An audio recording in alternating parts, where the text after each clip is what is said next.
So welcome this morning. I'm going to ask everybody to go ahead and take a seat, if you could, so we can get started. All right, thank you all very much. We are going to go ahead and get started with day one of our two-day convening. And, you know, people think that it's really cool that I get to be up here with the microphone, but the worst part is that I have to stop you all from talking to each other in order to pay attention up here. And just wanted to thank you all so much. I know that every day you have a choice about where it is that you're going to spend your day. And the notion that you want to be here in this space with each other is really just very special to us and hopefully to you as you make your way through the day. So I'm going to start with our land acknowledgement, and we will, as we traditionally do, also have a welcome from folks from Tulalip, so that'll be coming next. But there's a reason why we actually do this land acknowledgement statement at the beginning of each of our meetings. We actually do this at our staff meetings, our internal meetings, as well as external meetings. And one of the things about this land acknowledgement is that it actually was created with tribal leaders, with our first tribal liaison. This is not something that like our staff came up with. This was done in conjunction with the tribes. And its specific purpose is just to kind of ground us in the space where we are. So what we have is, and I can't see it, so it's going to be really fun. I'm actually going to ask, is there somebody who can see it, who wants to read it instead of me reading it? And we'll just give you a microphone. Mark, would you be willing to do that? We begin by acknowledging with humility that the land where we are today is a territory of the people of the Salish Sea. Their presence is imbued in the waterways, shorelines, valleys, and mountains of the traditional homelands of the Coast Salish people since time immemorial. Thank you. And there's a link there that was created by some folks at the University of British Columbia, where if you go to that link, you can actually put in like where you went to elementary school or where you live today or where your parents live, and it will tell you about the tribal land that is sitting there in that space. So I encourage you to go to that website and just kind of look around, because it's not something that I grew up with. It's not something I was informed about, and it's just a really great resource amongst many others. So I am going to bring Michaela up. Michaela's going to tell you a little bit about some events that are happening for Treaty Days, and this was an event that occurred here in the past week, but there are some opportunities for you to engage here in the region over the next couple of weeks. There are different film openings and options, et cetera. But Michaela, would you mind coming up and getting us kind of started in a good way? Appreciate that. So I'm going to leave you with Michaela Vendiola. Michaela is our tribal liaison and also our manager for tribal affairs and engagement and partnership. And thank you so much for being here. Of course. Hapdadatu, Michaela Vendiola, Seatstat, Yaidawat Seatstat, Koso Seatstat, Agaidakada Numu Chud, Hulamicha, Swidupschach. My name is Michaela Vendiola. I'm Walker River Paiute, Swinomish, and Lummi, and I grew up on the Lummi Indian Reservation. Good morning, and thank you all for being here. I'm excited to be here today with you all and happy to see all of your smiling and waking up faces. This is the Tulalip Tribe's Quil Ceda song and dance group, and I'll let them introduce themselves more formally. But I just wanted to quickly mention that today, January 22nd, is Treaty Day, and it's a really important day for all of us, and especially for the Native people in this area. We take it really seriously to be able to protect and uphold our sovereignty and our treaty rights. And, personally, I'm really honored to come from a family of treaty signers. My ancestor Bololi signed the Point Elliott Treaty of 1855. And so it's personal and, a professional endeavor to help folks understand the importance of our treaties. And treaties don't just impact Native people, they impact everyone. So I just want you all to think a little bit about, the land that you're on, and to understand that everywhere you go in this country and everywhere you look, you're standing on stolen Native land. And there were treaties signed that, into perpetuity, give us the ability to practice our sovereignty rights. And I think that one other thing I'll say is that the treaties sometimes are misunderstood in that they were what gave us sovereignty, and that's not true. We had sovereignty before treaties and before the founding of what's now the United States of America. And there's just a lot to think about and a lot to talk through about that and a lot to learn. So, Lushootseed, I hope you have a good day, and I'll let Natasha Gobin from Tulalip Tribes introduce her group. Ohli gualapo hat siayaya, as boot lachi bitubutla twaltis ala baltia slachel. Shalolitza Salish Sister, Natasha Gobin, ti atsil tabiuf desda, stohobs chad chadas doqualbiuf, chad chadas poyala pabj, chadas sak biuf e soyak biuf, chadas gajatabj, to al chad doflelap. Gobin young ti badali gwad de ishid, Hill Price ti skoyali gwad de ishid. As quocha ti swatiufted gweth ti yot yalab cheth, ti il stohobj. Stohobj atsil tabiuf. Good morning. My name is Slalolitza Sali. My English name is Natasha Gobin. I am of Snohomish, Snoqualmie, Saxuadal, Puyallup, and Skagit descent, a member of the Tulalip tribes. My father's side of my family are the Gobin and Young families, and my mother's side of my family are the Hill and Price families. I want to thank Michaela for giving the acknowledgement of the land that we are gathered on right now, and that is the land of our ancestors, the Snohomish, Stohobj. We have the river that our people traveled on, and now a city's named after it, a county's named after it. So as with many of our other relatives, our imprint has been made within these territories.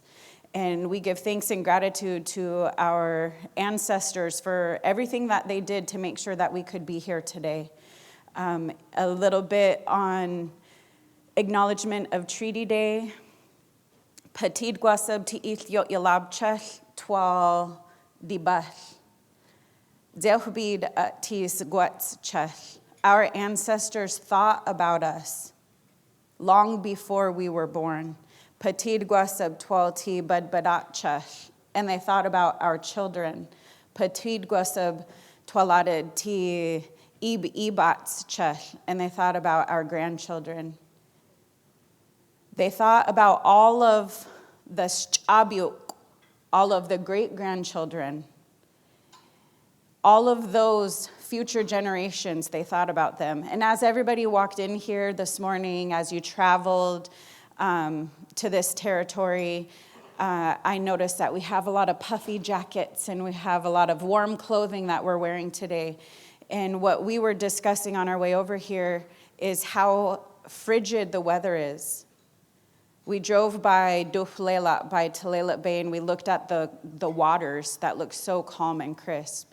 And we thought about our ancestors and what they had gone through, the waters that they traveled to be together in Buckalteo, in the Mukilteo area, and the time that they spent there thinking about these young ones. So we're really grateful to the Salish Sisters and the Rez Dogs. Lushootseed Goots Ceda, thank you, Tony. Thank you, Margie. Thank you, little Tony. Thank you guys for being here so that we can share with this group this morning the significance of passing on the teachings. We're going to start out with my cousins. We're going to open up with a Lushootseed prayer, and I actually want to call up my 5th grade students to also come up and share because they've been practicing this blessing.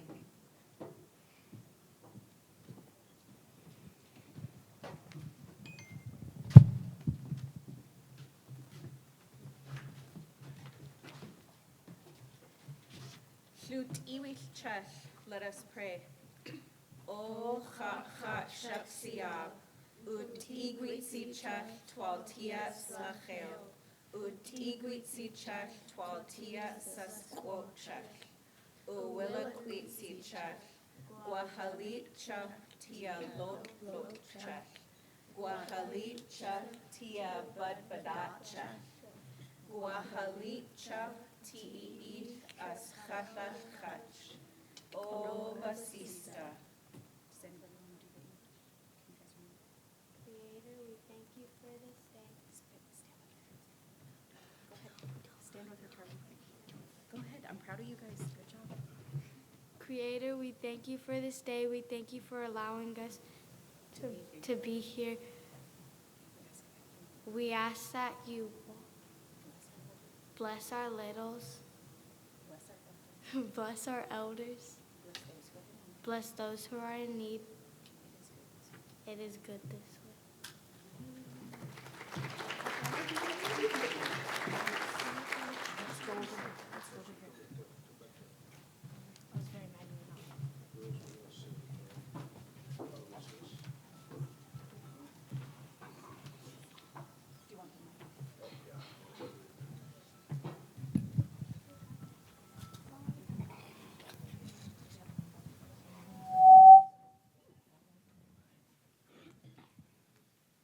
Does it work over here? Okay. Hostata to everybody. Good skate up teach da. Igwi tabutled teachlas gohi tabuth. Altia. Want to thank you for the invite to be here today. We are honored to be here.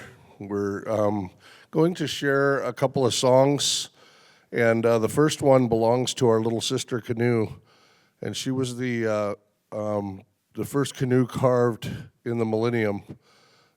We started back with tribal journeys and our canoe journeys, and back in 1989, a couple of our carvers carved a canoe that we call Big Sis, but her Indian name is Tulalip Yalabcheth, a gift from our ancestors. And so the song that we're going to sing belongs to the second canoe, her little sister, It's Okwa. And we like to sing that at gatherings because we know that when there's meetings like this with so many different minds, so many different backgrounds, so many different upbringings, places where you grew up, that it can be really difficult to get on the same page. It can be really difficult to remember that you have a goal in mind, a destination to get to. And hopefully these canoe songs, because when we're in the canoe, we have to paddle together. We have to paddle in the same stroke. And we have the people in the front leading us. And sometimes, even though we're tired or we're thinking, we're daydreaming, we still have to remind ourselves to get in stroke with the group. Stay in stroke with the group. Because if you don't, your canoe gets really heavy. It feels like you're towing a log around, and it doesn't go anywhere. So you have to remind yourself, get in the canoe, paddle together. We're all working for the same destination, the same thing. And just a small reminder that we give during these type of events, your work is very, very important, or you wouldn't be here. And so try to work together and come up with a great solution that helps us all. And our girls will be going around, and they'll be emulating an eagle.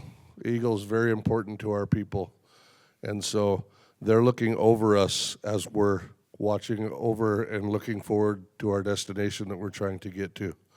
And our young men will sing that, and then also we'll follow up with a couple songs from our brothers from, he's actually enrolled Snoqualmie, but lived up in Lummi forever, Anton George has the Eagle songs, and so we'll finish up with that, and we'll be once again, honored to be here. We're honored by the invitation to come over, and thank you to the committee for thinking of us.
As our girls make their way back around, we'll just a few words on the importance of this.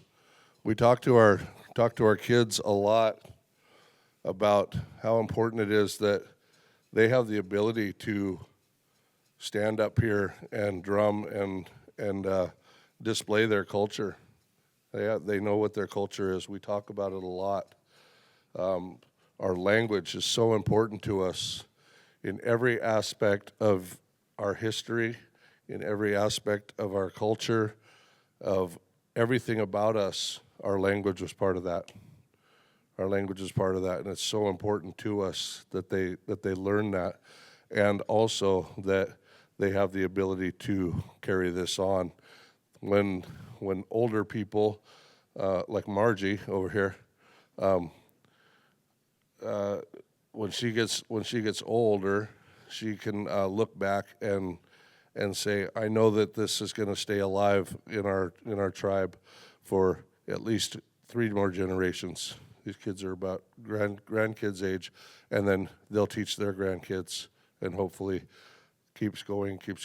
Everything we did, like a lot of the natives in the audience, think ahead 7 years. We plan for 7 years. Everything that we do, we think, how is that going to impact our relatives 7 years from now? And it's so important to us to make sure that we have that. And so I always tell these guys, the number one phobia on the planet is public speaking, to get up and talk in front of people. When you're doing it in a language you're not used to, it makes it even worse. So you should be proud to be able to speak your language, like our young ones did here, in front of you folks, and then to be able to actually pull a song up and lead a song is pretty amazing. These guys are really fantastic, and they're a really good group of kids. So.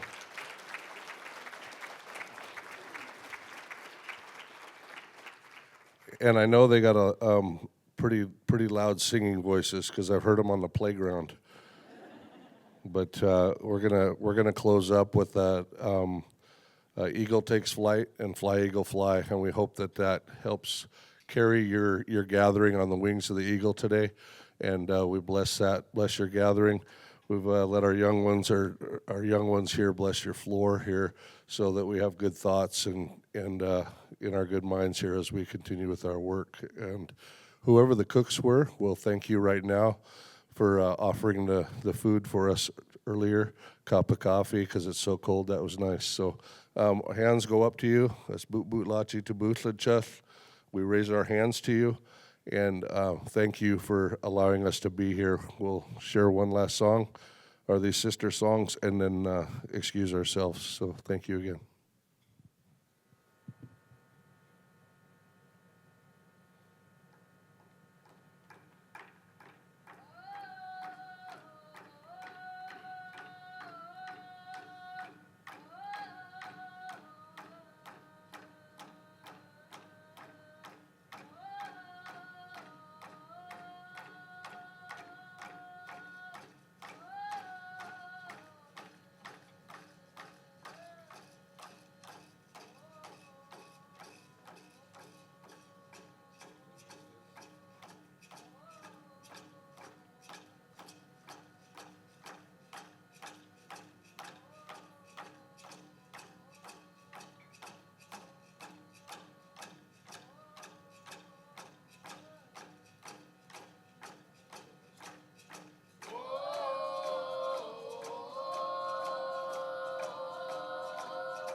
One thing that we wanted to mention is that long ago, this was taken away from us, our ability to sing, our ability to dance, our ability to celebrate who we are.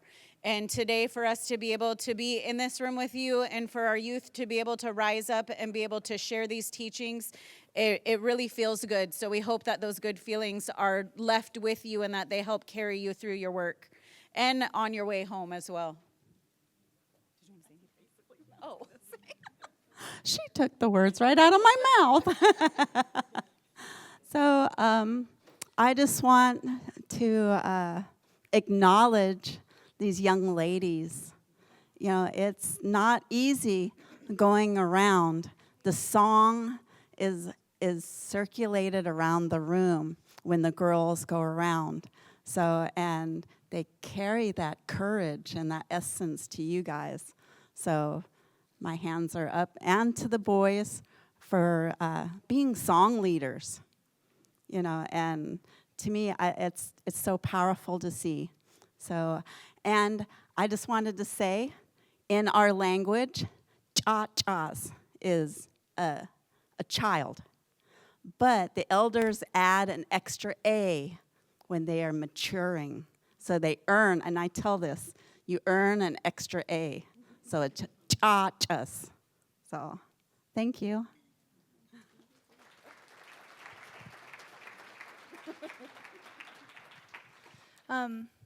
So, Lushootseed for opening up for us in a good way and for answering the call out. Thank you so much. We just have a few gifts for you. Yeah, let's open that up. Just one of them. So some bags for all the students, and then can you help me hold it up? So this blanket is an 8th generation blanket. Oh, flip it over, other way. There you go.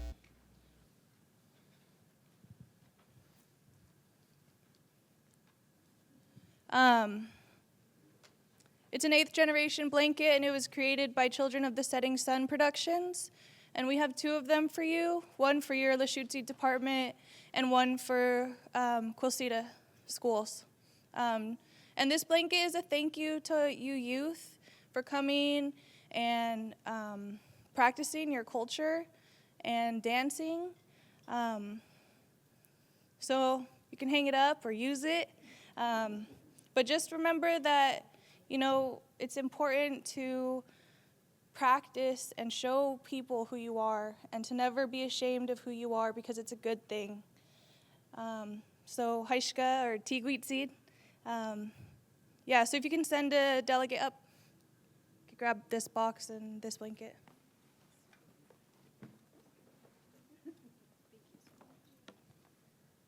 And for the school.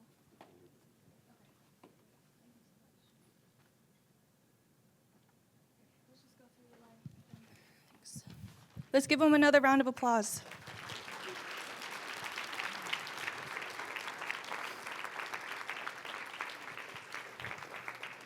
And with the youth, I'll just leave you with one last comment. I would let my father down if I didn't say to you to please stay in school and go into higher education. We need as many educated natives as possible. Thank you.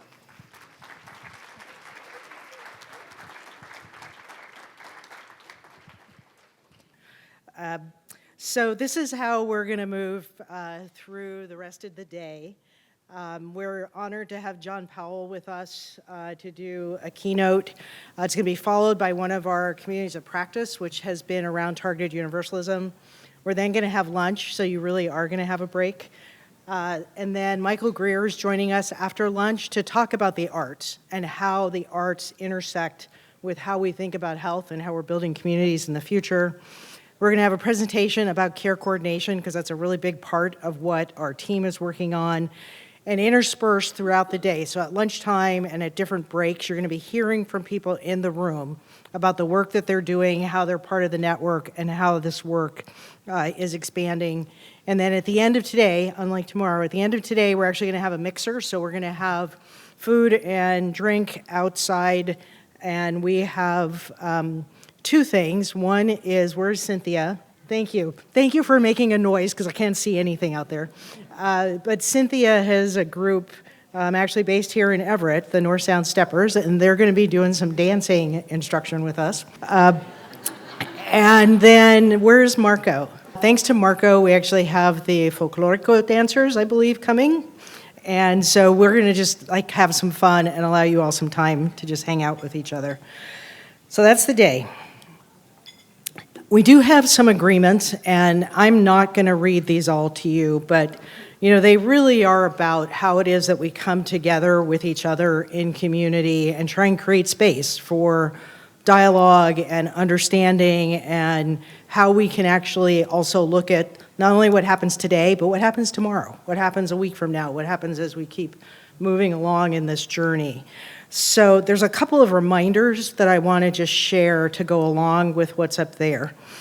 The first one is none of us know, even if the people at our table, like what they experienced on the way here, what they experienced a week ago, what they might be experiencing in their lives. So this notion of being kind is that we only see what we see. We don't always see everything that's going on in somebody's life. We recognize that we're not always going to agree. And our goal today and tomorrow is not to come to agreement about anything. And just, really it's like, how do we then learn from and build on this work around belonging and bridging? We want to just have these days be a space where we get to learn from each other, we get to grow with each other. And the more that you actually have conversation with each other, the more that's going to happen. And I'll just apologize in advance. We've crunched a lot of things into these 2 days. So you're going to have to grab and seize the opportunities to talk with each other. We're going to introduce people all around the room, but please just ask each other questions. Use that curiosity to keep this thing growing. We're all probably problem solvers by nature, and I'm going to say the thing that should be kind of a duh thing, but we're not going to solve every problem today. So things might come up, they might feel jarring, they might feel challenging, they might feel daunting. We're going to continue to have those in future sessions. We're just recognizing we're not going to solve all the things that we're struggling with today. And so before I turn it to Meg, I actually have been reminiscing on this phrase that my parents taught me as a kid, and it may sound familiar to you or it might not. And it's, "Sticks and stones might break my bones, but words will never harm me." And I've been thinking about that a lot and wondering, why did my parents teach me that? Because some of the most harmful things that happen around us are words that people use. Like, we are harmed when people say things, whether intentionally or unintentionally. And I just started thinking, and both my parents are gone, so I can't ask them. I just wonder if they were trying to prepare me for the fact that there are going to be words out there that I'm going to have to try and figure out, how do I navigate how I react to the words that are happening around me? Because if I just take that at its literal face, they were wrong in what they taught me. But they were trying to prepare me for the fact that things were going to be happening around me, and I had to have the skills and the tools and fortitude to know that those would happen. So I don't know why that was in my head for the last couple of days, but it has been, because I love my parents. It isn't that they taught me wrong, but they were trying to prep me for something. And, just thinking about that as we navigate through this time. So Meg's going to come up, because one of the things that we've been actually doing internally before we turn to John, Meg, say something. Thank you. Movement works too. I'm really bad at group eyesight. That's part of this. But we have been doing some things about rest as resistance. And so Meg's just going to share a couple of things about what we recognize walking into this day with these topics, and just some words of advice for us.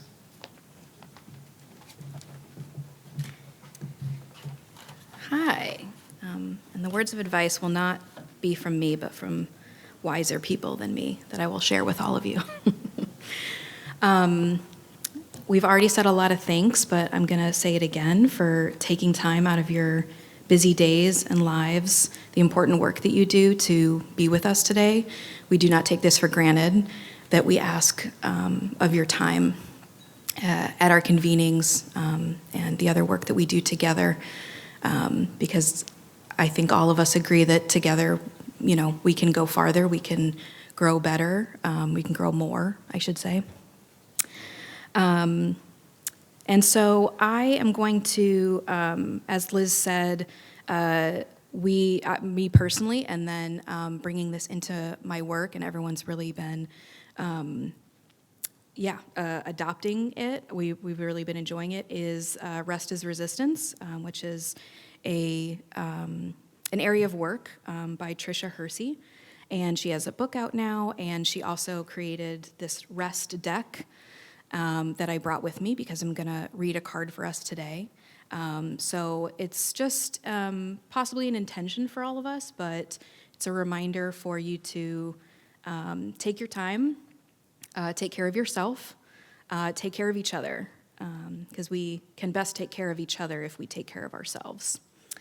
And so I'm going to read out, I'm going to pick at random. It's going to be as the spirits of the world move us. That's the card we're getting today.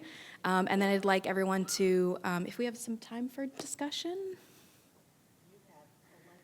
We have 11 minutes. We have some time. So we're gonna give everybody some time. So after I read this, it would be, I'm gonna suggest that everyone just reflect on what you heard, and please feel free to then turn to each other at your tables and discuss what you heard and what that means for you before we get into our next wonderful speaker. No, I didn't introduce myself. I'm Meg Stevenson, she, her pronouns. I'm the communication manager for storytelling, which is an exciting new title. At North Sound ACH. I think this one's calling to me, so I read both sides, okay? Perfectionism is not human. To be human is to rest. I will open my heart to rest. To attempt perfectionism is to donate your spirit to the hands of a toxic culture. Perfectionism drives us to unnecessary and unsustainable ways of living. Grind culture holds perfectionism as a badge of honor in a system far from perfect. Your work is open to your heart to rest and to be more human with each slow moment.